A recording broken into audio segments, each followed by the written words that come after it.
Selamat jumpa sahabat praktisi laboratorium dengan saya Yulia Kanta Subrata.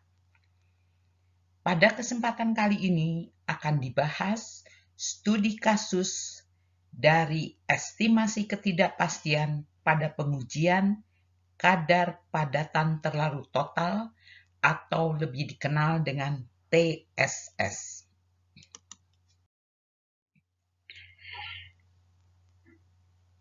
Penetapan TSS diuraikan dalam SNI 066989.27 tahun 2005. SNI ini menyatakan bahwa metode ini dipakai untuk menentukan kadar padatan terlarut total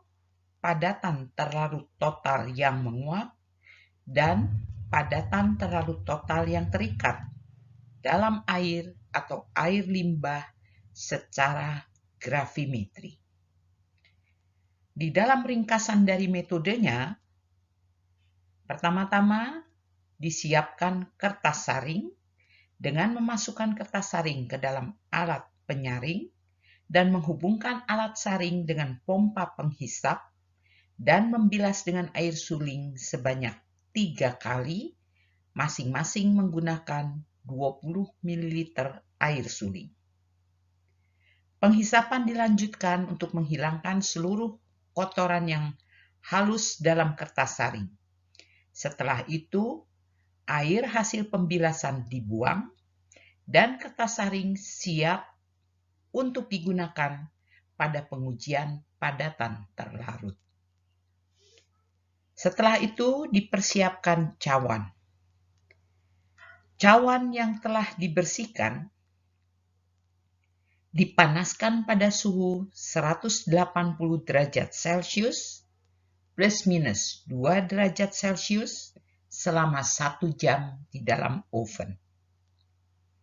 Setelah 1 jam, cawan dipindahkan dari oven, didinginkan dalam desikator, dan setelah dingin segera ditimbang sampai diperoleh bobot tetap. Bobot tetap ini dicatat sebagai A1 gram. Jika pada pengujian ini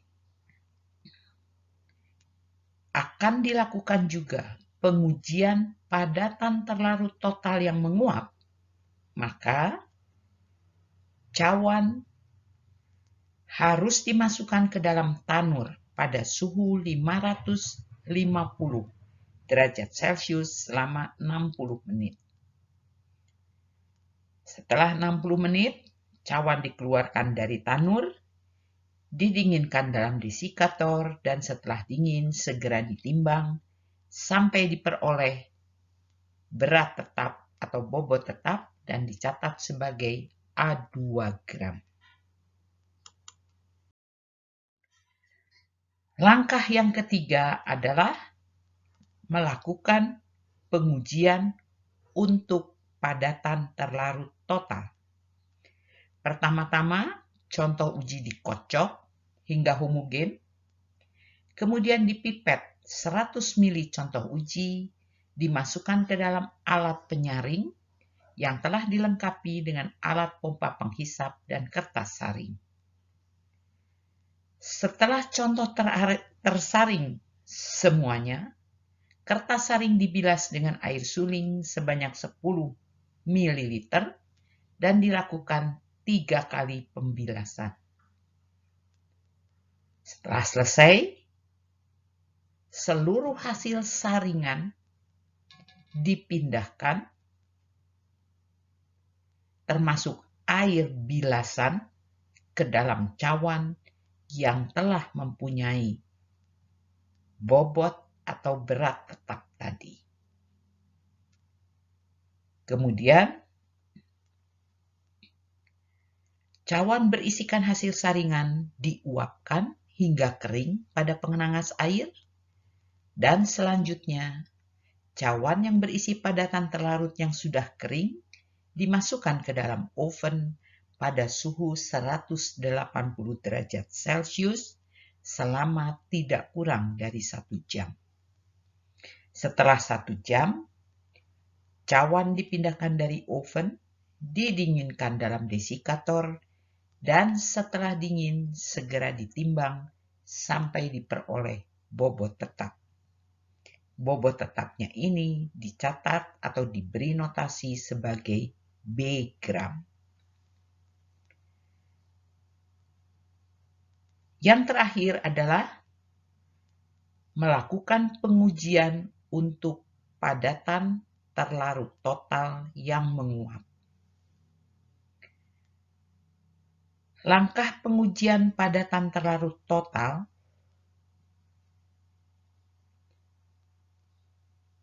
dilanjutkan dengan memanaskan cawan yang berisi padatan terlarut yang sudah ditimbang ke dalam tanur pada suhu 550 derajat Celcius selama 15 sampai 20 menit. Cawan kemudian dikeluarkan dari tanur, dibiarkan sebentar pada suhu kamar, kemudian didinginkan dalam desikator, dan segera ditimbang sampai diperoleh bobot tetap.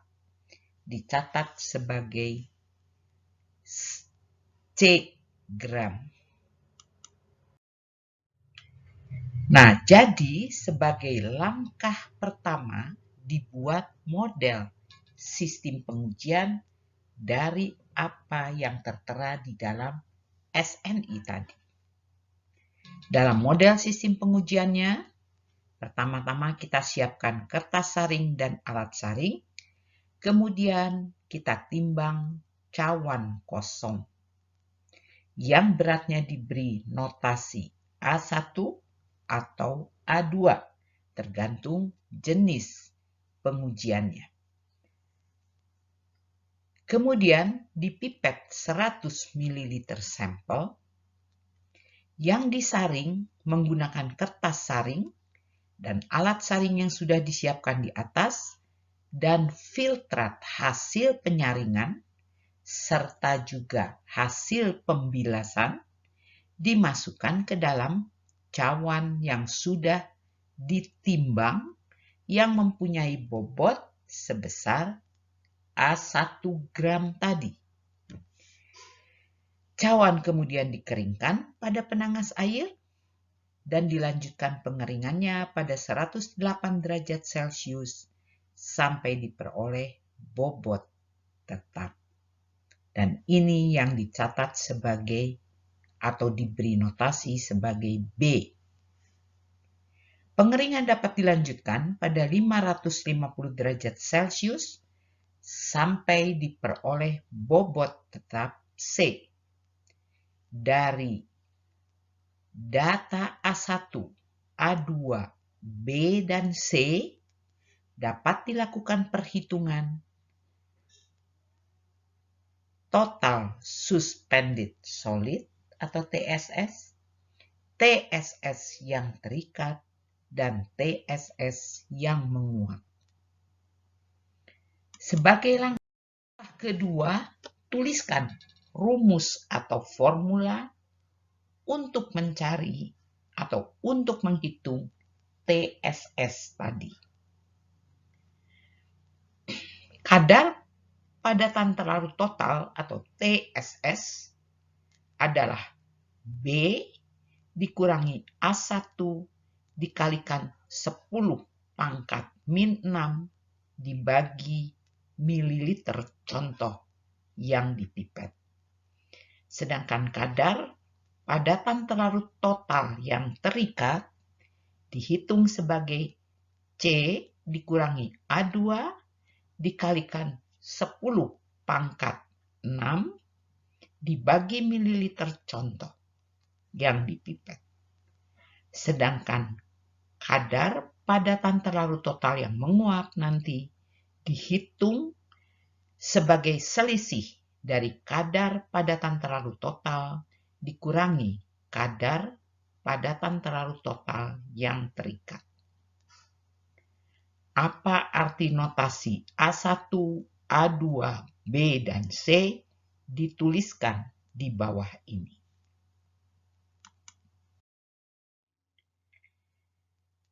Dari suatu pengujian, Sebut saja diperoleh data sebagai berikut.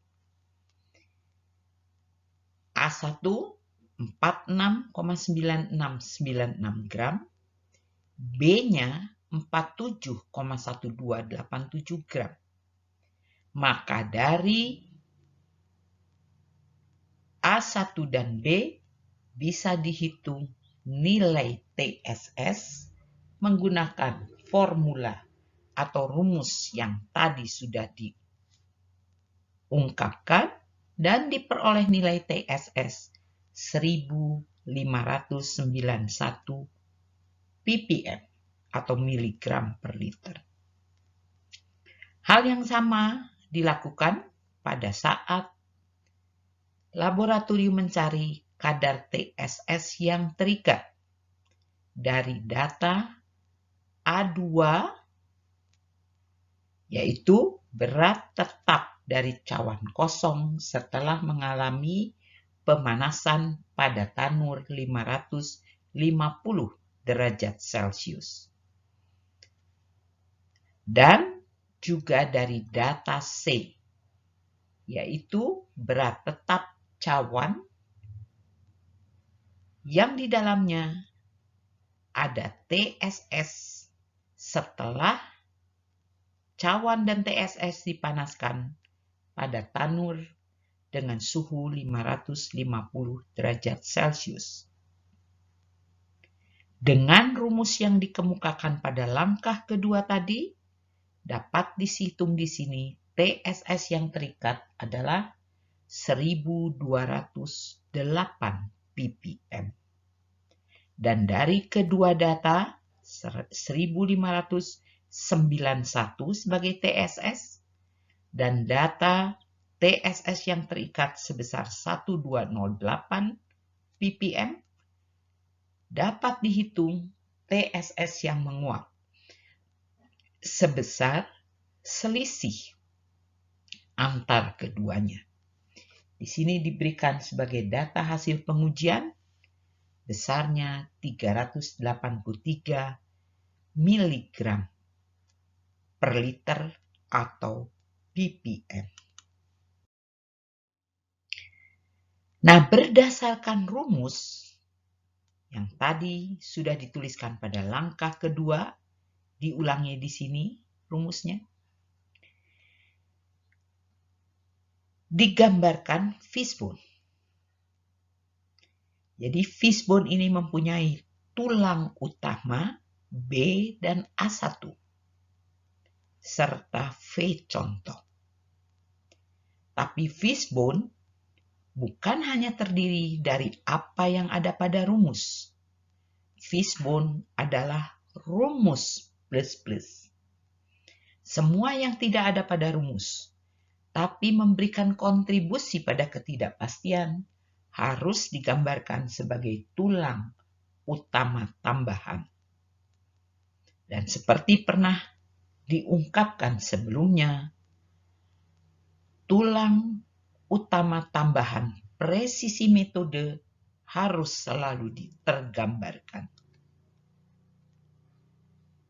Kemudian, sama seperti apa yang dijelaskan pada bagian 3.2, pada bagian 3.3 ini, pada studi kasus 3.3 ini, kita juga melihat bahwa pada tulang utama B, A1 dan V contoh, tidak ada duri presisi. Alasannya adalah karena duri presisi yang ada pada ketiga tulang ini sudah disatukan menjadi atau disatukan ke dalam tulang utama presisi metode sebagai tulang utama tambahan. Nah, dari mana data untuk menghitung ketidakpastian asal presisi akan diambil? Tentunya ini diambil dari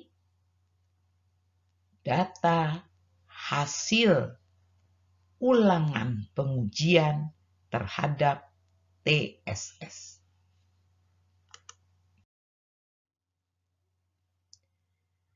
Langkah keempat, setelah fishbone tergambarkan adalah menghitung ketidakpastian baku dan ketidakpastian baku gabungan. Pertama-tama, dari fishbone yang ada di sini akan dihitung ketidakpastian baku asal A1 dan ketidakpastian baku asal B. Kedua ketidakpastian baku ini berasal dari pengerjaan penimbangan dan neraca yang digunakannya sama. Oleh karena itu, data keduanya akan sama karena digunakan neraca yang sama. Jadi, yang diambil di sini untuk menghitung adalah sertifikat kalibrasi neraca. Pada sertifikat kalibrasi neraca tertulis, neraca itu punya ketidakpastian plus minus 0,0004 gram dengan tingkat kepercayaan 95%, faktor pencakupan K sama dengan 1,96. Dari pernyataan pada bulat pertama ini, kita dapat menghitung ketidakpastian baku asal kalibrasi. Jadi UK kecil di sini. Besarnya adalah 0,004 dibagi 1,96.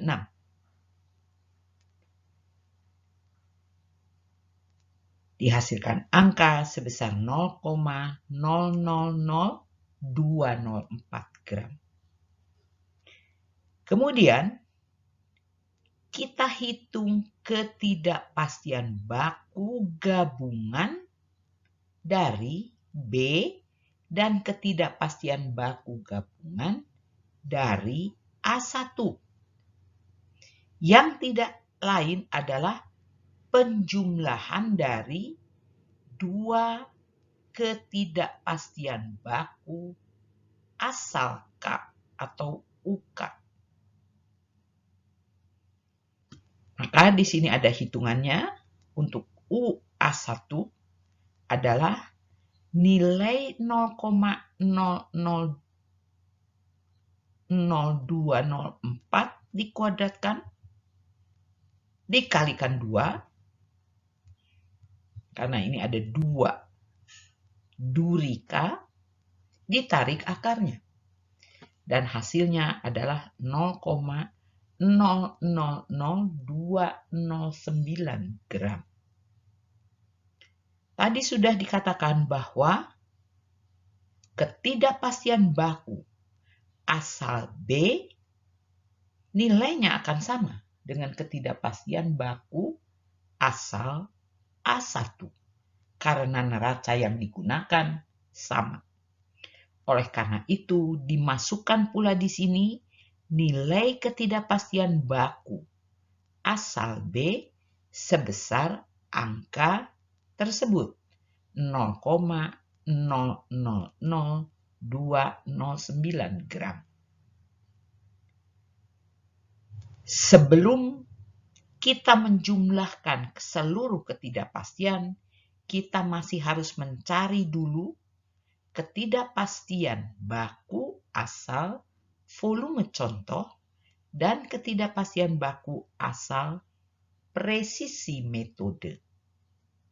Baru nanti keempatnya dijumlahkan, keempat tulang utama ini dijumlahkan, menghasilkan ketidakpastian baku gabungan dari TSS.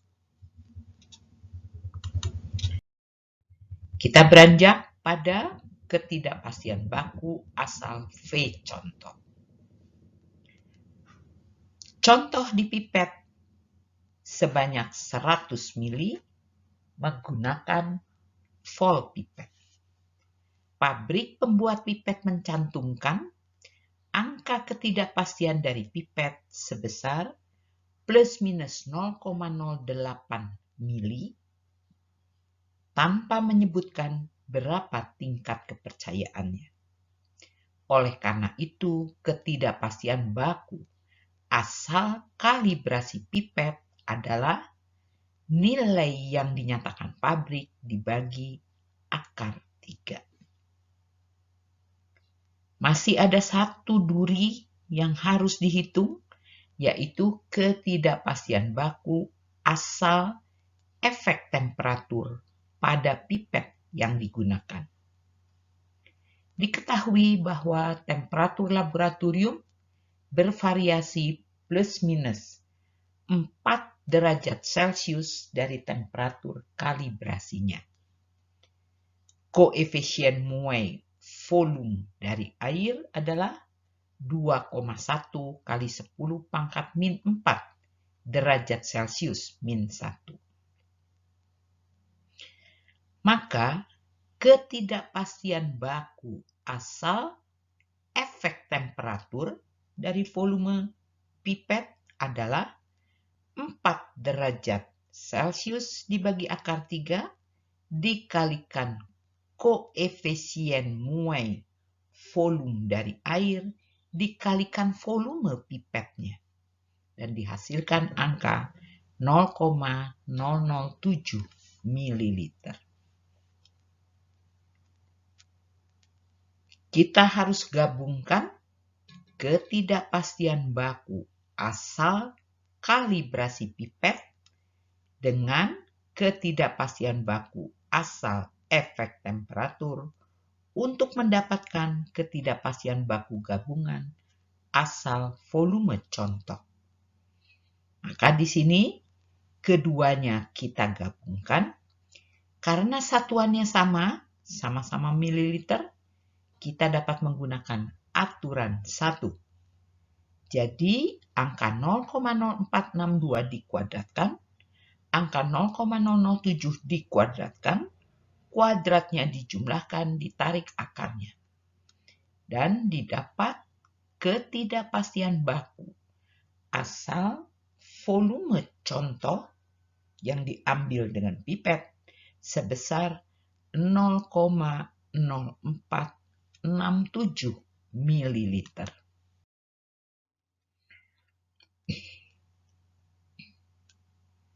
Yang terakhir, kita akan menghitung berapa ketidakpastian baku asal presisi metode. Tadi dikatakan bahwa ketidakpastian baku asal presisi metode datanya diambil dari pengulangan pengujian TSS yang pernah dilakukan pada saat laboratorium melakukan validasi atau verifikasi metode. Oleh karena itu, datanya dapat diambil dari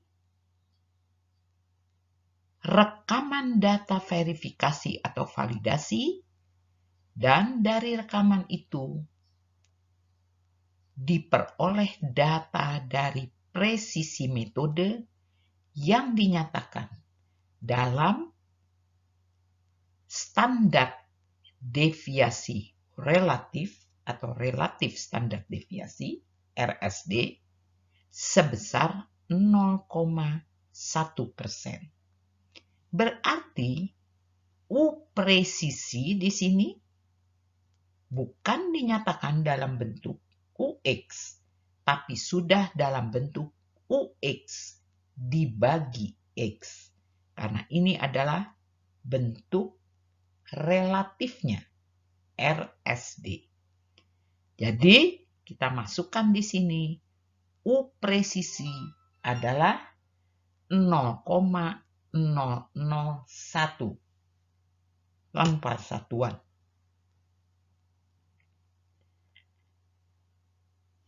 Seluruh ketidakpastian baku dari tulang utama sudah dihitung berupa angka.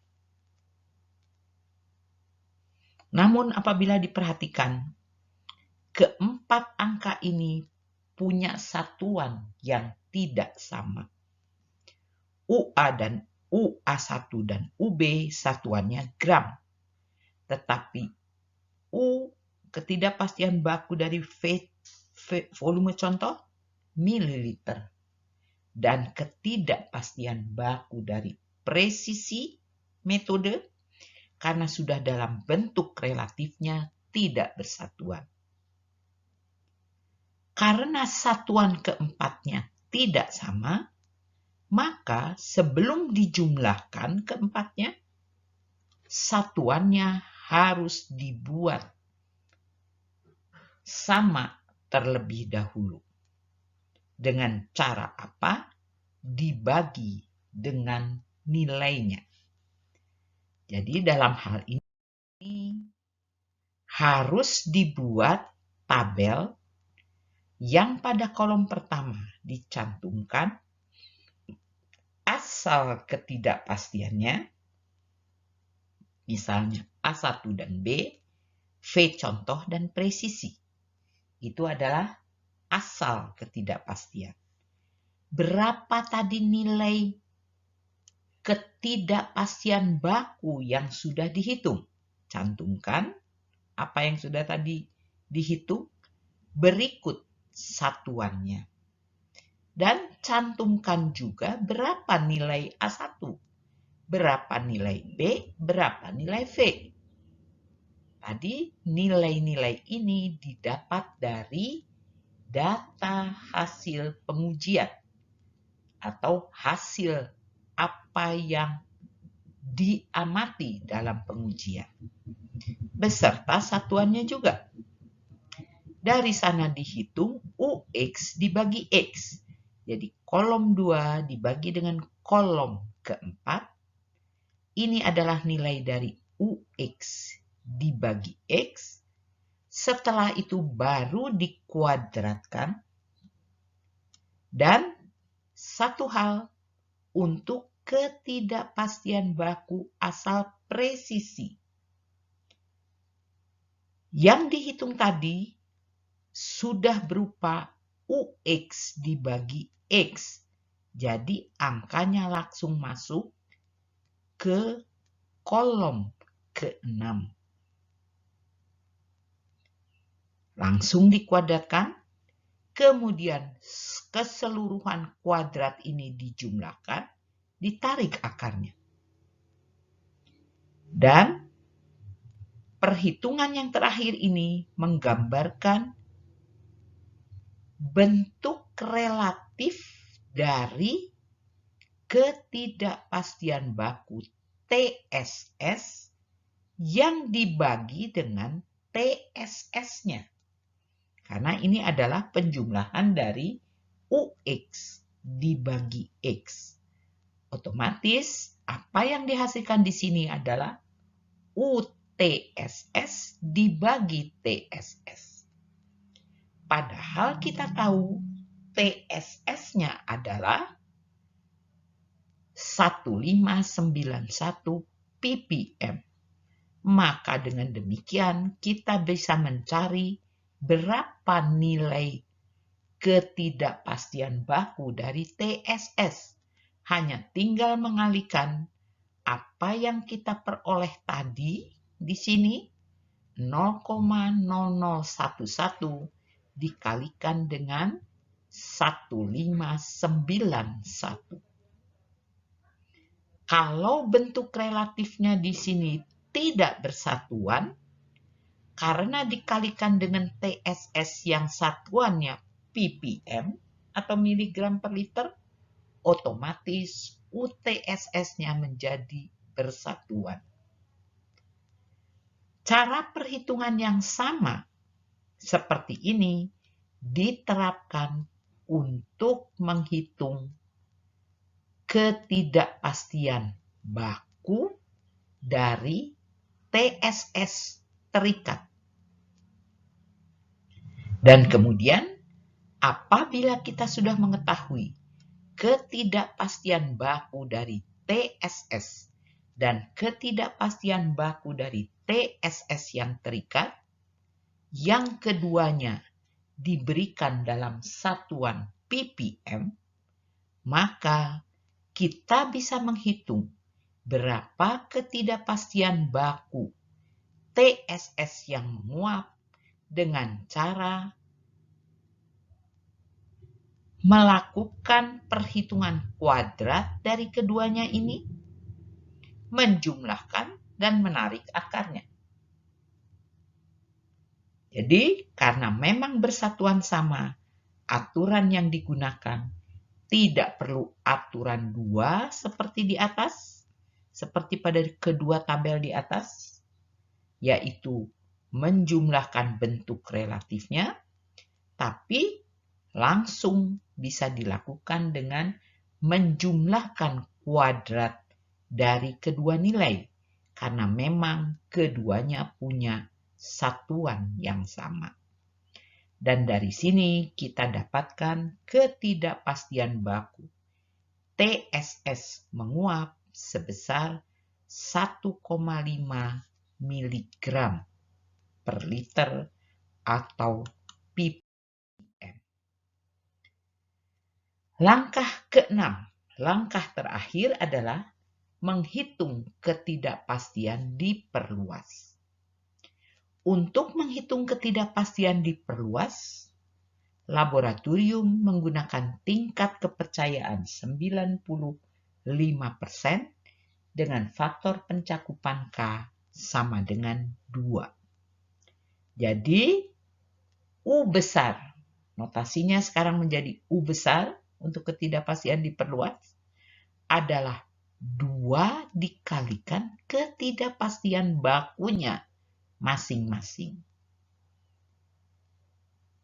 Dan pada LHU atau SHU yang dilaporkan adalah ketidakpastian diperluas.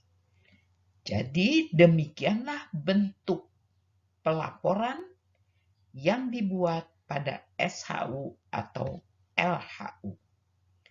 Hal yang perlu diperhatikan adalah ketidakpastian diberikan dalam angka desimal yang sama dengan hasilnya.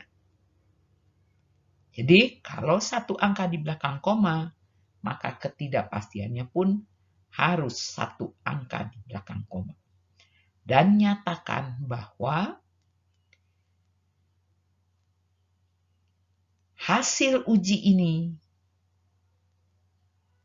dihitung dengan nilai ketidakpastian menggunakan tingkat kepercayaan 95%, faktor pencakupan K sama dengan 2. Nah, demikian yang dapat disampaikan untuk studi kasus dari pengujian Total Suspended Solid atau TSS.